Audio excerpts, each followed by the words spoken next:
Et si la fin du monde ne commençait pas par une explosion nucléaire, mais par des météores tombant du ciel transportant les prédateurs les plus mortels que l'humanité ait jamais affrontés, alors que nous retournons au jour 1 de l'invasion extraterrestre quand Lee Abbott, John Krasinski, fait ses courses en ville et voit aux informations des rapports d'explosions mystérieuses pendant qu'il rejoint sa famille pour regarder Marcus jouer au baseball car la vie était encore normale avant que tout bascule dans l'horreur absolue quand soudain ce qui ressemble à une comète apparaît dans le ciel, mais ce n'est pas un phénomène astronomique naturel, c'est le début de l'apocalypse car ces objets contiennent des créatures blindées dotées d'une ouïe hypersensible qui commencent immédiatement à massacrer tous les humains qu'elles entendent alors que Lee saisit Regan et se cache dans un bar pendant qu'une de ces créatures rôde dehors écoutant le moindre bruit susceptible de révéler la présence de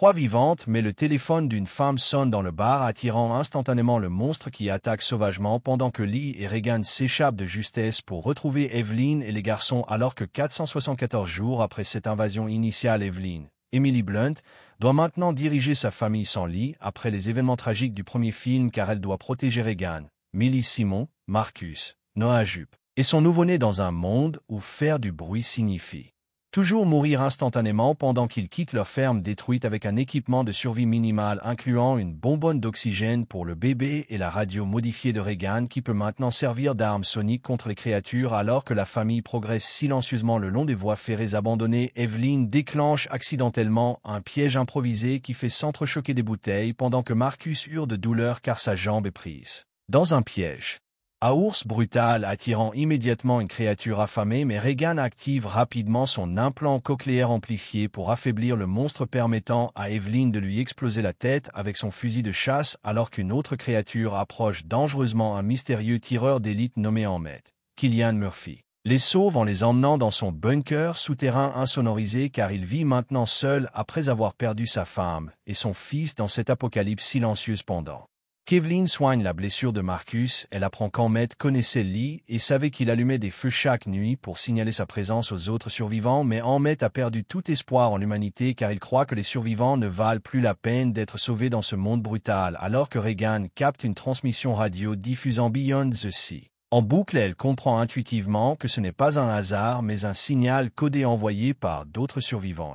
Elle convainc Marcus que quelqu'un utilise cette chanson pour communiquer leur localisation car elle peut utiliser une carte maritime pour trouver la source du signal si elle arrive à obtenir un bateau pour naviguer jusqu'à cette mystérieuse île. Mais quand tout le monde dort, Regan s'échappe secrètement du bunker déterminé à suivre son plan risqué malgré les objections de Marcus car elle croit fermement que cette mission pourrait sauver ce qui reste de l'humanité. Pendant qu'Evelyn supplie Ahmed de partir à la recherche de Regan en lui rappelant douloureusement qu'elle a déjà perdu un enfant et ne peut pas supporter d'en perdre un autre alors qu'Ahmed rattrape finalement Regan près des voies ferrées où elle utilise son implant pour neutraliser une créature qui l'attaquait mais son fusil s'enraye au moment crucial et seule l'intervention héroïque d'Ahmed la sauve d'une mort certaine car il tire une balle dans la tête du monstre avant de tenter de la convaincre de renoncer à ça. Mission suicidaire pendant que Marcus reste seul avec le bébé dans le bunker. Quand Evelyn sort chercher des fournitures médicales, elle s'arrête au mémorial de Beau pour rendre hommage à son fils décédé puis récupère des médicaments et des bonbonnes d'oxygène supplémentaires dans une pharmacie abandonnée alors que Marcus explore imprudemment les environs du bunker